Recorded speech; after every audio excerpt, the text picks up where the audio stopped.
NATO's Marines have landed, this time in the Arctic Circle, where the nights are long and the cold never quits. Their mission, to push back a simulated attack on Norway and prove their ability to keep our people safe by defending every inch of Allied soil.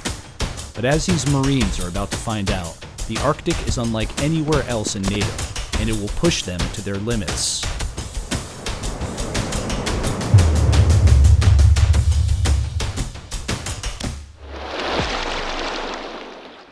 Harstad, Norway. In the bitter cold of the winter morning, Marines from the Finnish Navy's Nyland Brigade haul their gear onto the US Navy ship Gunston Hall. This will be their home as they put their skills to the test during NATO's largest collective defense drills in decades, Steadfast Defender 24. The Gunston Hall is a big ship, but that doesn't make it easier for the Finns and their bulky rucksacks. Moving to their quarters requires a bit of multinational teamwork. I got you. It's way harder to navigate than I thought. It's pretty cramped. On the first impressions, we have too much stuff.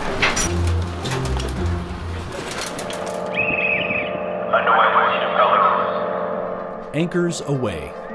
For this exercise, the Gunston Hall will patrol the massive fjords of Norway's Arctic coast and help the Finnish Marines launch raids on the shore. To get there, they'll hitch a ride with their Nordic neighbors. The Swedish Amphibious Corps sent 2 CB-90 combat boats to the exercise, each capable of carrying more than 20 Marines to shore. They dock in the Gunston Hall's well deck, a massive floodable compartment that allows it to carry small boats. The Amphibious Corps was formed to defend Sweden's long, rugged coastline, including the more than 30,000 islands in the Stockholm archipelago. Now, they're learning how to apply their specialized skills to the collective defense of NATO allies. So what's distinguishes a Swedish Marine is that since we operate so dispersed, we can operate by ourselves for a long period of time in pretty harsh environments. But what makes a Marine? Amphibious troops all over NATO take pride in being able to cope with the toughness of their job. Well, you have to be resilient, and you have to have a strong will. A will to push yourself to the extreme and a bit further. They work in wet, often cold conditions. They have to travel light, and without the guarantee of resupply, they must think on their feet to get the job done. They must be innovative to solve different tasks and when problems occur, because they will. Marines are tough, sure, but in the Arctic, tough isn't enough. When the temperature drops below 20 degrees centigrade, it stops being cold and starts being dangerous. For untrained troops, it can be lethal. That's why the US Marine Corps sends troops to Norway to learn winter's harsh lessons.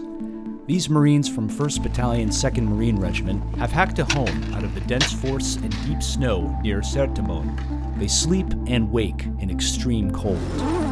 To drink, they boil snow. At this early stage, it's just enough to survive. But later, they'll need to learn how to not just survive, but fight and win in these brutal conditions. We have a large number of Marines who have never been in the snow in their life before. So as Marines, we have a hallmark of being able to fight in any climate place. And in order to do that, it just takes practice and just grow in that proficiency through the repetition. For Marines used to firm ground, the deep snow is a serious obstacle. Walking through it would quickly exhaust them. The only option is to glide along the surface using skis.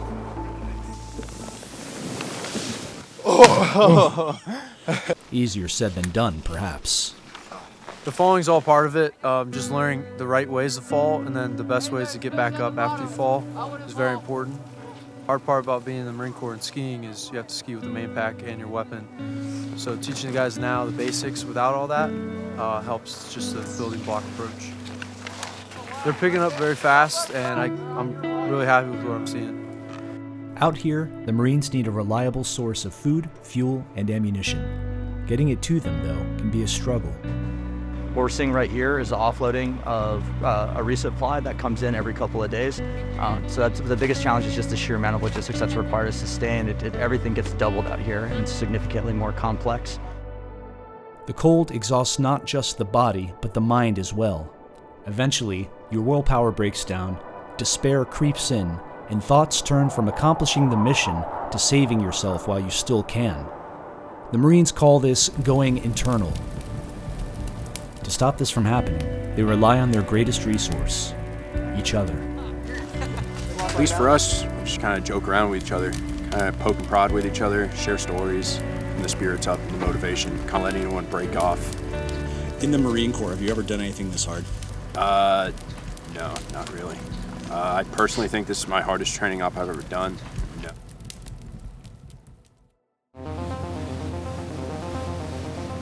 While Norway sleeps, Finnish Marines get ready to sneak ashore on Swedish combat boats. Far from the theatrics of Hollywood, modern amphibious operations often rely on speed and stealth to succeed. That's where the Swedish Marines come in.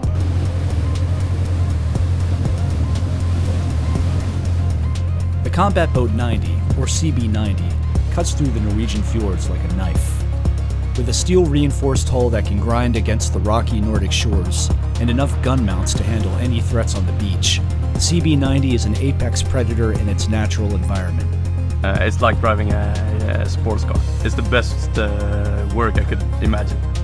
It's built to be durable and can go ashore and on rocky cliffs, virtually anything.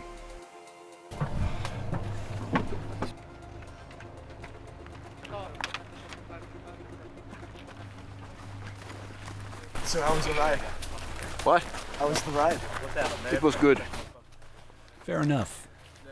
The Finnish Marines of the Nilan Brigade are unique. Unlike the rest of their country's defense forces, their first language isn't Finnish, but Swedish. This means they can work hand in glove with their Swedish counterparts. Our brigade is founded by a Swedish king. A Swedish company can come to Finland, report into the battalion commander, and 3 hours from that they can do a combined mission already. Together, the Marines must trek through the hilly terrain to scout out a helicopter landing zone. The forest is dense and the ground is steep. It's slow going, even for expert skiers like the Finnish Marines. The thing about Finns is we all more or less grew up on skis, but yeah, I'm a bit scared to climb the biggest hills here because it's quite different from Finland. Finland is very flat, so. With the landing zone secured, it's time to kick off a uniquely NATO operation. An Italian helicopter lifts a Finnish snowmobile off an American warship and carries it to a clearing in Norway.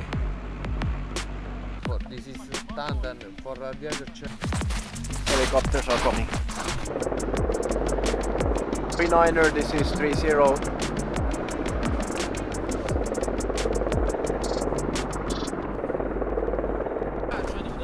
This snowmobile will make their lives much easier as they push further inland.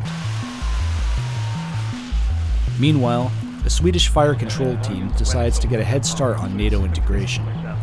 They meet up with the Italian Marines from the San Marco Brigade, who have landed nearby and are practicing calling for artillery fire from an Italian warship. Delta, this is Juliet uniform, fire mission.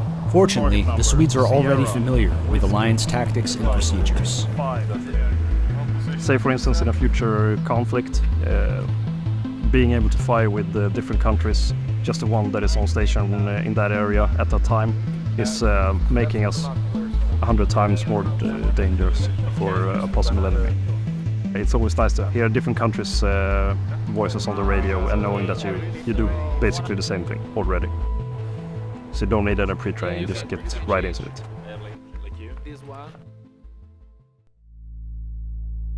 The US Marines have come a long way, both figuratively and literally.